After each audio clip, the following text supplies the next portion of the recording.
Olá, pessoas! Começamos mais um episódio das Humanas. Mas não é um episódio como outro qualquer. A gente resolveu aproveitar o hiato entre as duas temporadas regulares para algumas experimentações e apresentamos a vocês o especial Revisão de Literatura. Em cada episódio do Revisão, a gente convida um pesquisador ou pesquisadora para apresentar um livro que marcou a sua trajetória.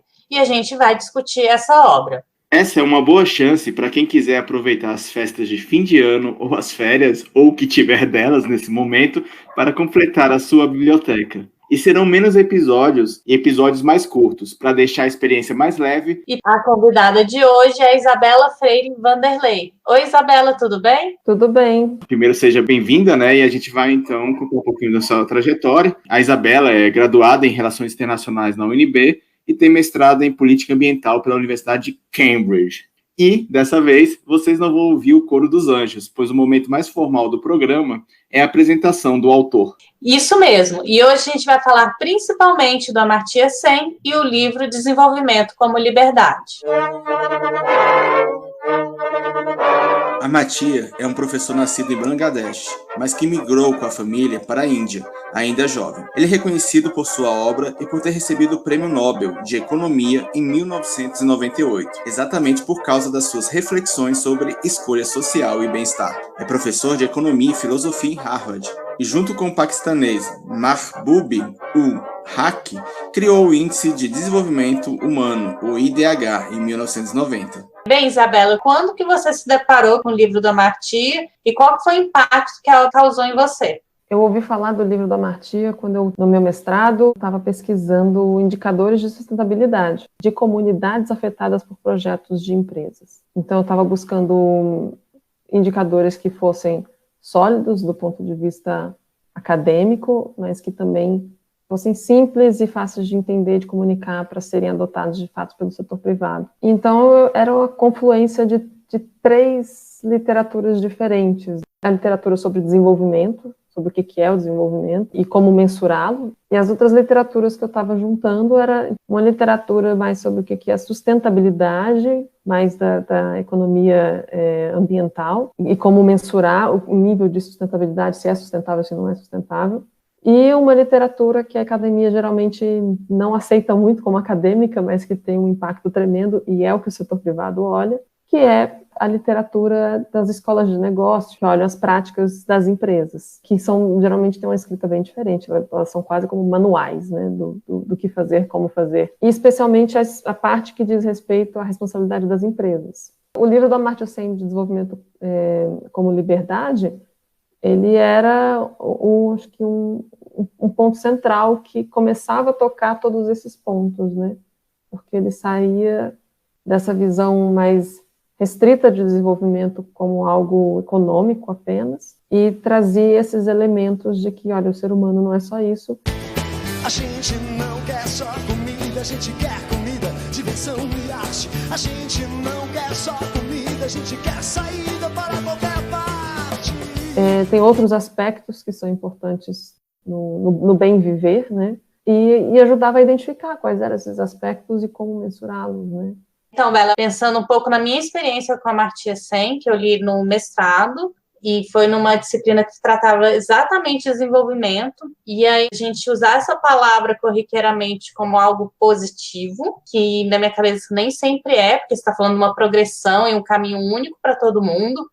E será que todo mundo consegue seguir esse caminho único? Tem até, já que a gente está falando de livro, um que cria uma metáfora legal, chutando a escada, do Chen. O ponto principal do autor é relativamente simples de sumarizar. O argumento do autor é que os países em desenvolvimento sofriam naquele momento, em 2002, e normalmente ainda sofrem, uma grande pressão dos países desenvolvidos para adotar políticas internacionais de desenvolvimento que tragam o que são consideradas políticas boas. No entanto, apesar dessa pressão sobre os países em desenvolvimento, como uma fórmula para o sucesso que teria sido usada no passado para que os países desenvolvidos chegassem ao seu status de hoje, o autor afirma, a partir desse livro, que não foi bem assim. O argumento central geral, portanto, é que a maioria dos países desenvolvidos só chegou onde chegou implementando políticas econômicas consideradas ruins hoje, e que alguns deles estariam chutando a escada para que os demais países não conseguissem chegar ao seu patamar de desenvolvimento atual. Se todo mundo for por esse caminho, será que tem espaço para todo mundo chegar nesse caminho? Como que você enxerga o desenvolvimento em si? Se você quiser trazer uma Amartya para explicar,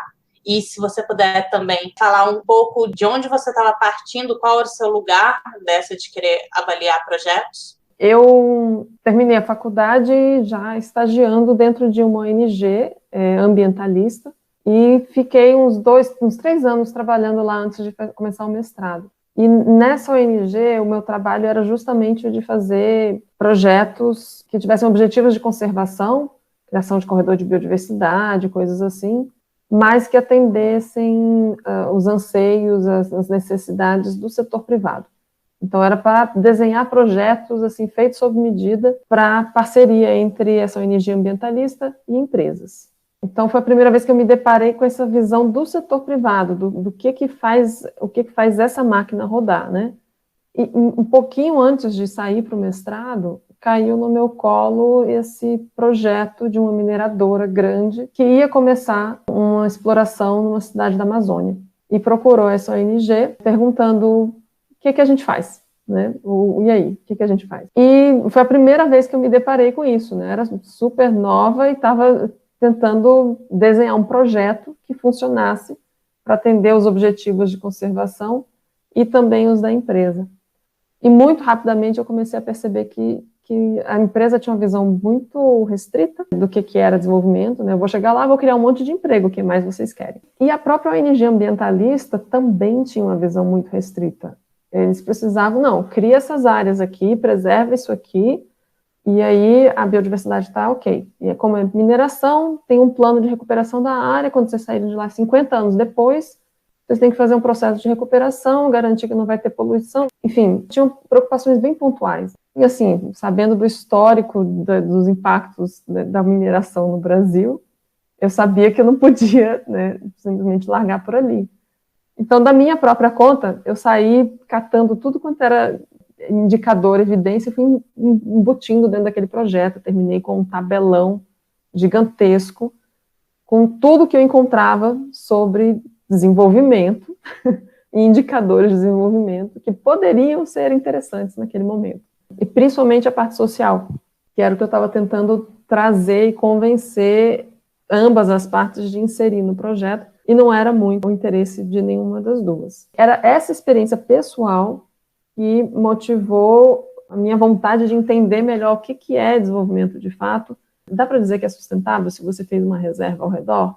Dá para dizer que é sustentável se você construiu umas escolas, fez um posto de saúde e botou uma reserva? E aí, agora eu posso dizer que é sustentável? Era essa a pergunta por trás, era bem prática mesmo. Eu saí desse emprego e acabou que, enfim, esse projeto eles entregaram para a empresa e eles até que eles acabaram executando uma parte dele, com outra organização que tinha um cunho mais social do que a que eu estava trabalhando. E aí eu fui fazer meu mestrado e fiquei, assim, extremamente insatisfeita com essa solução, e eu vi que tinha que chegar em algo que fosse enxuto. O meu tabelão não servia para o setor privado. Talvez para um doutorado alguém ia pegar aquilo ali e acompanhar o desenvolvimento daquela comunidade, seguindo todos aqueles indicadores, mas para o setor privado não funcionava. Como eu cheguei nessa questão de desenvolvimento, e o livro do Amartya Sen especificamente, é porque ele me deu um arcabouço que fazia sentido do ponto de vista teórico, econômico também, de olhar as liberdades da pessoa, liberdade para escolher como ela vive, como ela se relaciona com as outras pessoas, escolher com o que ela trabalha. No fundo, são coisas que a gente aqui no nosso meio toma, né, como dado. E na hora que você começa a pensar realmente, se for retirando cada uma dessas liberdades, a gente vai sentindo que vai ficando cada vez mais limitado. E no extremo, você fica sem opção. Então, a pessoa que está batalhando para sobreviver não tem liberdade de, o que eu quero ser quando eu crescer? Não tem. Eu tenho que definir o que eu vou comer amanhã.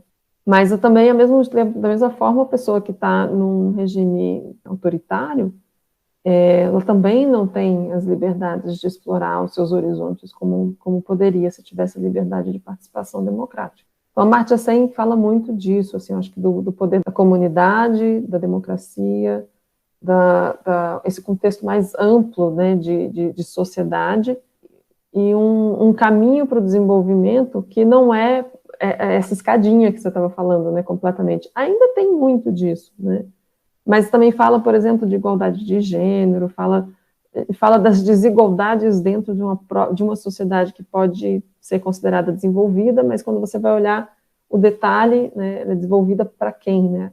Como que aquilo ali é experimentado para cada segmento da sociedade. Era essa sofisticação e esse olhar mais humano que eu estava buscando, que era o contraponto que eu precisava, na verdade. Eu já tinha um pouco da experiência com o setor privado e basicamente, que eles chamam de triple bottom line, que é, se você tiver alguma coisa, né, na área social, na área ambiental e na área econômica, bem, né, é sustentável.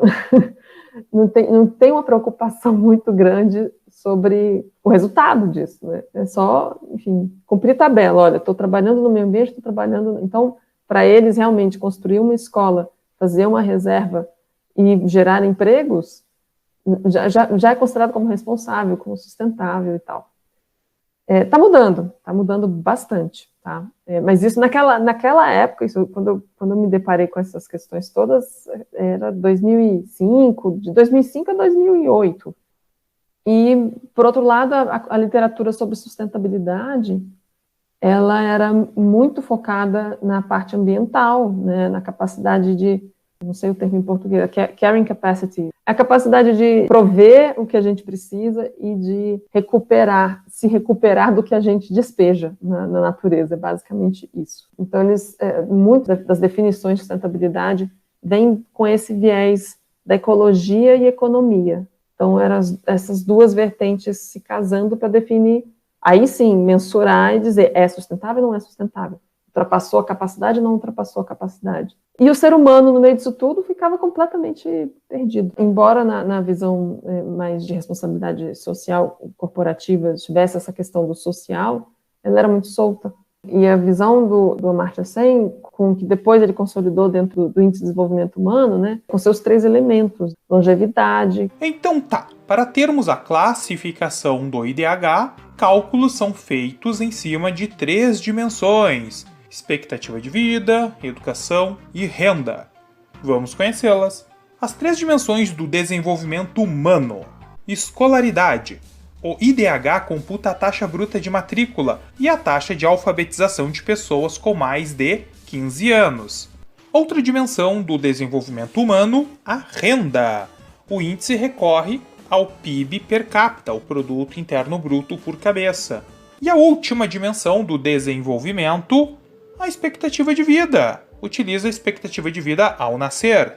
Também chamado de longevidade, mostra a quantidade de anos que uma pessoa nascida em uma localidade, em um ano de referência, deve viver. Reflete as condições de saúde e de salubridade no local, claro. Era justamente o que eu estava procurando, né? Uma coisa que fosse assim, a pontinha de um iceberg enorme. Tinha milhares de outras coisas que você poderia usar, mas todas elas culminam nessa capacidade das pessoas, o quanto elas vivem, de fato. Então, é o tipo de indicador que, se você começa a segregar, você começa a ver as diferenças. Se você segrega isso por gênero, você vai ver as diferenças. Se você segrega por raça, você vai ver as diferenças. Se você segrega por geografia, é o tipo de indicador que eu estava procurando. Algo que fosse fácil de entender, mas que representasse, assim, um mundo de conceitos por trás, né? E o impacto real, que olhasse o resultado de tudo que é feito. Então, primeiro, eu confesso a minha ignorância quando entra na pauta de economia / desenvolvimento. Na faculdade, fiz todas as introduções, menos de economia, por exemplo. Mas quando você chega na discussão ali, tem uma anedota que é da mulher que fala assim, se eu tiver todas as riquezas, eu ganho a imortalidade. No final das contas, a discussão ali do material dele é sempre uma análise sobre o capital, né? Sobre dinheiro, sobre o fato de ter ou não ter não é o suficiente, ou simplesmente ter todas as estruturas, né? Ele usa essa anedota para dizer que existe mais na vida do que dinheiro, né? É basicamente isso. Mas ele também usa isso para mostrar o que as pessoas valorizam, né? Tá, imortalidade, a gente ainda não chegou lá, mas longevidade, sim. E isso ele já agarra isso e já fala, olha assim, olha, essa capacidade de ter uma vida, né, de usufruir de todos os seus anos de vida e não ter a sua vida ceifada antes da hora por questões externas, já é uma capacidade. Então você tem que ter capacidade e as liberdades para usufruir delas, né? Então eu lembro muito dessa questão, assim, que é, principalmente olhando um contexto mais brasileiro, né, de impacto em comunidades tradicionais e tal, que muitas vezes um grande projeto desenvolvimentista, é engraçado que a gente usa o termo desenvolvimentista, né? Mas é um tipo bem específico de desenvolvimento que a gente está pensando quando fala isso. Mas chega lá um grande projeto como o de uma mineradora, ou uma barragem, enfim, grandes infraestruturas, né, pontuais, assim. Chegam lá no meio da Amazônia dizendo, olha, está aqui, está justificado o projeto, porque vai gerar esse tanto de emprego, e isso vai aumentar a renda per capita da população. E, de fato, começa a circular mais dinheiro na região. E, ao mesmo tempo, começa a circular mais dinheiro, você não necessariamente faz com que as pessoas tenham mais capacidade de ter qualidade de vida. Então, você pode pegar uma comunidade que antes tinha todos os meios para fazer uma agricultura de subsistência e ter um pequeno excedente que eles usavam no comércio local para conseguir os gêneros que eles não produziam. Aí você vai ver que essas pessoas são relativamente saudáveis, tem algumas outras privações, elas não vão ter muito acesso à educação, que é outra falha, né, no desenvolvimento, outra falta de capacidade. Elas têm várias privações, mas especificamente a renda. A única coisa que esses projetos chegam olhando é muito limitado, porque você pega e coloca o cabeça da família para trabalhar na construção da barragem. Ele está recebendo uma renda, mas ao mesmo tempo você desestruturou o acesso à água que aquela comunidade tinha para poder fazer a sua própria roça. Então você tirou uma capacidade de suprir a sua própria necessidade que não era monetizado, né? Quer dizer, não tinha uma economia rodando ali, mas você tirou uma capacidade. Né? O que é legal, assim, desse conceito da Amartya Sen é que você não precisa saber um monte sobre economia para entender, porque ele está falando de coisas que a gente consegue se relacionar, né? São capacidades básicas e liberdades de usufruir. Ele fala muito dessa coisa da via de mão dupla, né? Como falar só das oportunidades, só das capacidades não é suficiente, como que a liberdade também tem um papel intrínseco, né? Ela tem que ser valorizada por si só, porque ter a liberdade traz qualidade de vida, ter escolhas, né? Nós somos animais sociais e a gente precisa ter essa liberdade. Quando isso é tolhido, isso já afeta a nossa qualidade de vida, mas também porque ter a liberdade significa que a gente consegue influir mais no nosso meio, e esse meio tende a ser melhor para a qualidade de vida das pessoas. Então, mas, no fundo, eu acho que é isso. O que é mais legal do Amartya Sen é que ele é economista, assim, ele é da economia, mas ele enxerga a economia como que ela é tudo, ela permeia absolutamente tudo e vai muito além da monetização das coisas. Mas uma das coisas que eu mais aproveitei dele também é essa coisa de traduzir tudo em capital, porque essa linguagem o setor privado entende. Embora eles sejam muito mais focados no capital financeiro, não adianta a gente falar, imagina, poderia ir para o extremo oposto, né? Vamos falar aqui do valor intrínseco da natureza, do valor cultural, espiritual, da Pachamama, e aí já fecharam-se as portas do setor privado, porque eles vão falar, não, muito Haribo, não dá para conversar com esse pessoal, eles não sabem do que eles estão falando, a gente tem que fazer negócio. Então não dá, tem que seguir na mesma linha do que eles estão acostumados. Então era capital. Capital financeiro, ok, eles entendem.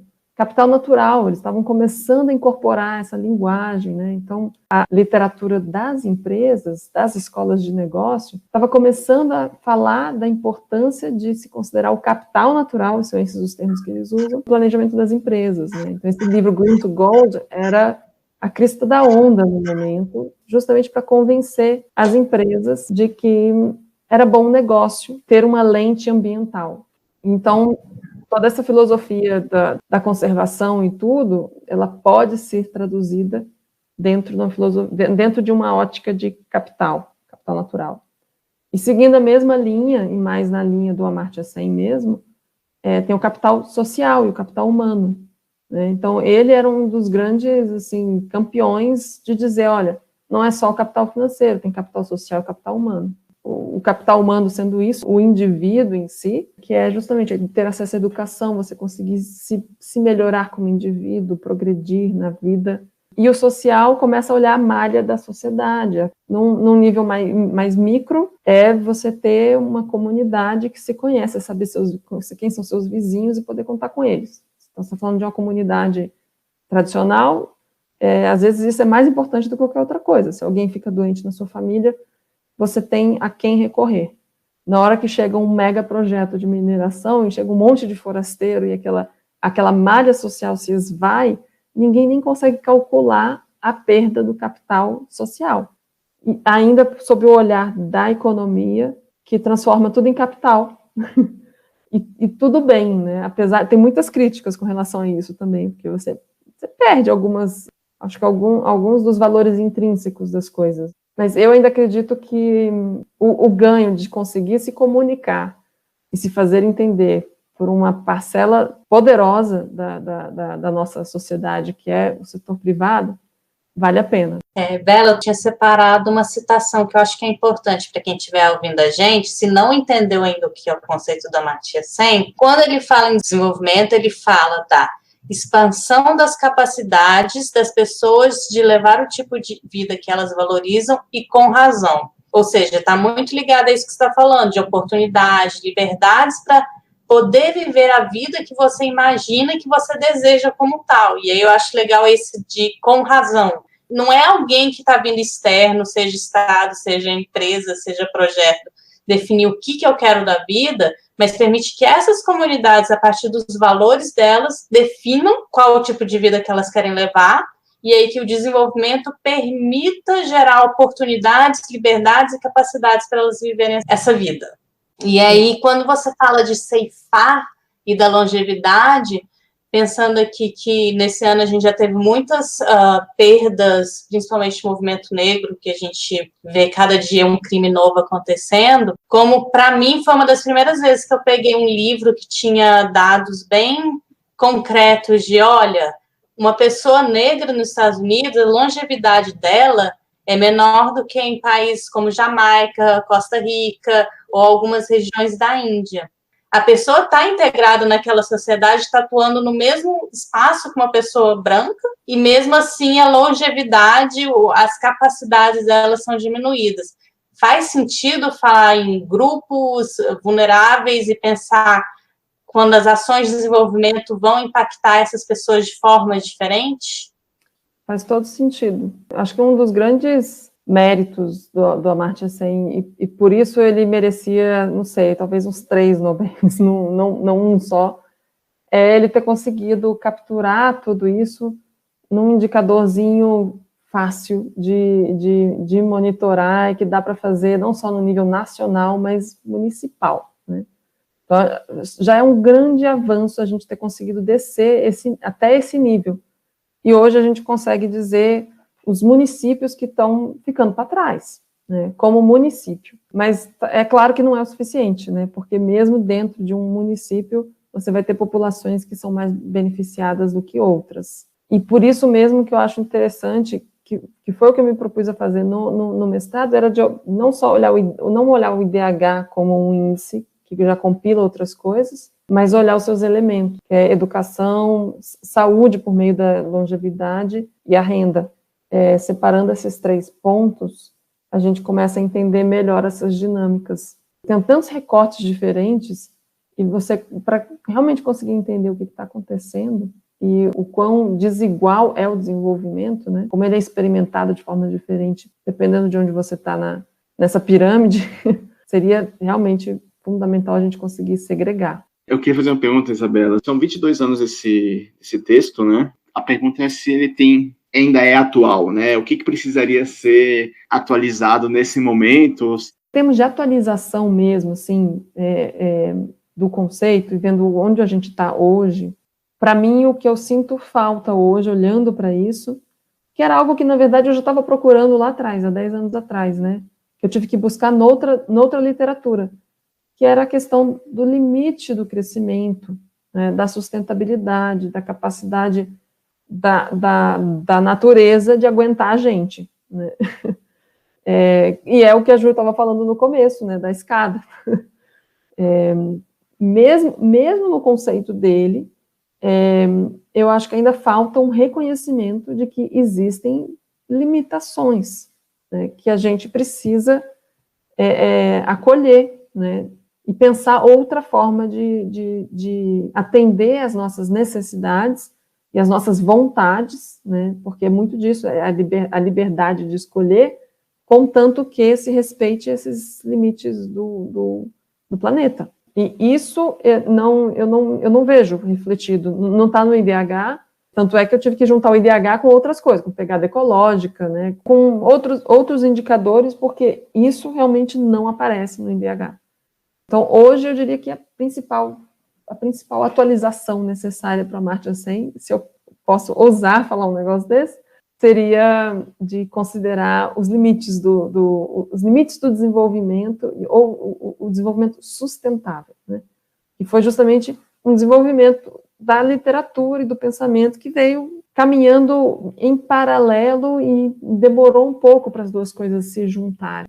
Eu acho que ainda hoje elas ainda estão um pouco descoladas.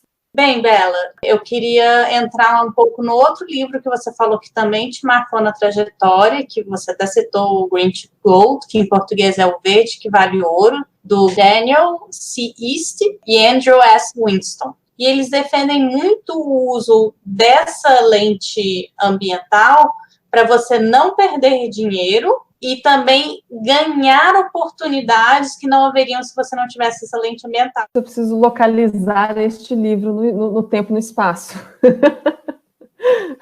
Esse livro ele faz parte dessa literatura que eu falei, né, que geralmente a academia até vira a cara, não acha que é muito acadêmica, mas que eu estava estudando num departamento muito multidisciplinar, então isso era muito bem visto e aceito. E o Green to Gold, especificamente, eu conheci antes de entrar no mestrado. Fiz uma viagem de trabalho, assim, de campo, com executivos de uma grande empresa do agronegócio.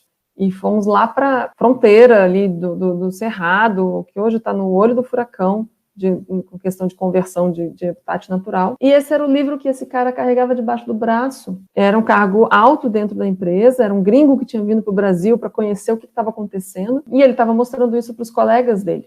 E aquilo me chamou a atenção e eu fui atrás do livro para ler. Então, primeiro, eu acho que, apesar dele ser esse manualzão da gente, se você chega com um olhar muito acadêmico, você se assusta com ele, porque ele é uma linguagem bem americana, direta, do tipo, né, 5 passos para o sucesso. Oi, tudo bem? Meu nome é Betina e eu trago hoje uma solução muito simples, prática e indispensável para que você consiga alcançar os seus objetivos. Ele era extremamente influente no meio, para o público que ele foi desenhado, que era justamente de executivos, né? Essa literatura voltada para esse público de executivos é o que se lê nos MBAs da vida. Assumir responsabilidades com relação ao meio ambiente era assim, de vanguarda. As empresas tinham passado de um processo, antes era basicamente a função social de uma empresa é criar valor para os seus acionistas, né? É girar a economia. Aí, aos poucos, começou a ter uma certa cobrança em cima daquelas empresas que faziam muito dinheiro, de ter um pouco de ser cristão, né? Doar um pouquinho, né? Compartilhar um pouco algumas migalhas dessa riqueza toda. E durante muito tempo, isso era o suficiente, né? Você podia rachar de ganhar dinheiro, destruir o meio ambiente e distribuir panetone no final do ano numa creche e estava tudo bem, né? Então, era esse momento em que tinha uma literatura, tinha pesquisadores sobre as práticas de negócio, procurando exemplos reais, porque para o setor privado não funciona só falar da teoria, você tem que provar que alguém já fez e deu certo. Então, o livro é coalhado de estudos de caso, para mostrar que, olha, é bom negócio, é bom para o negócio. Então, tudo tinha que ser justificado pela lógica interna do próprio negócio. Se eu for reler agora, né, ele já parece meio básico, porque o setor privado já incorporou muito desses conceitos. No geral, tá? Diria as grandes empresas internacionais e tal, elas já incorporaram isso. seus fornecedores menores, etc., ainda não, porque tem todo um cascateamento aí de consciência e de compromisso, né? Mas então, o Green to Gold era basicamente um panfleto para dizer: ser verde é bom negócio. E é bom negócio por quê? Porque você reduz os seus riscos. Então, eles citam vários casos de coisas ruins que podem acontecer com a empresa se você estiver cego à questão ambiental, seja de regulamentação, desastres ambientais, questões de poluição, enfim, aquilo que é geralmente impactos que você não está gerenciando e que, quando eles vêm à tona, são questões litigiosas, enfim, a gente tem exemplos aqui, né? Mariana, Brumadinho, ainda pegam as empresas desprevenidas porque não gerenciaram seus impactos de forma preventiva, né? Então, esse é evitar riscos futuros, não só financeiros mesmo, multas e etc., mas ações contra a empresa, mas também evitar, por exemplo, interrupção de fornecimento de matéria-prima e também questões de imagem. Para uma empresa que depende da sua imagem, as maiores, assim, se você pensar Apple, né, ou McDonald's, ou as grandes marcas, né, a marca vale muito para a empresa, né? Então, uma mancha nessa marca, coisas que as pessoas começam a pensar duas vezes, não equacione mais aquela marca com algo bom, ou comece a equacionar com algo que faz mal para as pessoas, faz mal para o meio ambiente, custa dinheiro, não só pelas escolhas individuais das pessoas, mas porque os acionistas também começam a levar isso em consideração, né? E aí as ações da empresa caem. Então, o valor da marca é algo que ajuda a manter as ações da empresa com valor alto. Então, esse é um lado, para convencer as empresas de que elas precisam fazer algo a respeito de meio ambiente de forma proativa. O outro lado, ele parece até simplório, mas é a velha economia doméstica quase, sabe? Se você apagar a luz, você vai gastar menos, né? Se você for mais eficiente, é o que chamam de lean operation, né? Que é uma operação enxuta. Quanto mais enxuto você for, menos você gasta. Bem, a gente esgotou o tempo do nosso programa, que agora é mais curto o episódio, mas eu queria ver se tem algo que a gente não falou, Bela, que você acha que precisa ainda incluir nessa edição, e deixar o microfone aberto para as suas últimas palavras. A única coisa que eu não fiz direito foi explicar o porquê que eu considero quase impossível falar do Amartya Sen sem falar do Green to Gold, né? Porque quando a Júlia perguntou, né, se podia colocar num livro, vieram os dois, assim, na cabeça, assim, na hora, né? E eu acho que é justamente por isso, por eles serem emblemáticos nos seus meios e por estarem tão distantes um do outro, na verdade, na forma de olhar o que é o desenvolvimento e o papel, assim, o Amartya Sen não está olhando tanto o papel do setor privado, ele olha o mercado como um todo, né, uma noção de macroeconomia, né? Mas se você tentar traduzir isso para as escolhas das empresas, iria para uma vertente que está demorando muito mais para as empresas alcançarem, né? Enquanto o Green to Gold, ele veio muito depois, quer dizer, é um livro muito mais novo do que o do Amartya Sen, e sempre me chamou a atenção esse contraste, né? Porque lá eles estão falando de triple bottom line, que é basicamente você ter 3 contas, né? Ter três resultados, um resultado financeiro, um resultado ambiental, um resultado social. Mas, no fundo, eles não fazem essa conta para o meio ambiente e para as questões sociais. E você tem um livro lá muito mais antigo, que é o do Amartya Sen, que já falava de indicadores de mensuração. O setor privado só funciona realmente naquilo que ele mensura. Se você não mede, você não gerencia. Isso é uma máxima, né, dos gerentes por aí afora. O que me assustou na época era ver o quão avançada a discussão acadêmica de economia estava sobre índices de desenvolvimento e indicadores e tal, para mensurar, e o quanto isso não tinha entrada no setor privado. Quanto o setor privado estava lá atrás ainda discutindo se fazia sentido olhar as coisas com uma lente ambiental ou não, né? Enquanto poderia já estar discutindo como que a gente mede os resultados disso. Bom, Isabela, muito obrigado pela sua participação. Foi um prazer ter você aqui com a gente. Obrigada a vocês pelo convite para refletir sobre esses livros tão interessantes. E lembre-se, o Das Humanas está no YouTube e várias plataformas de podcast, Spotify, Google Podcast e iTunes. Procura a gente lá. Você pode maratonar a primeira temporada ou relaxar com o nosso especial Revisão de Literatura. É isso aí. Até a próxima. Das Humanas, a ciência sem jalé.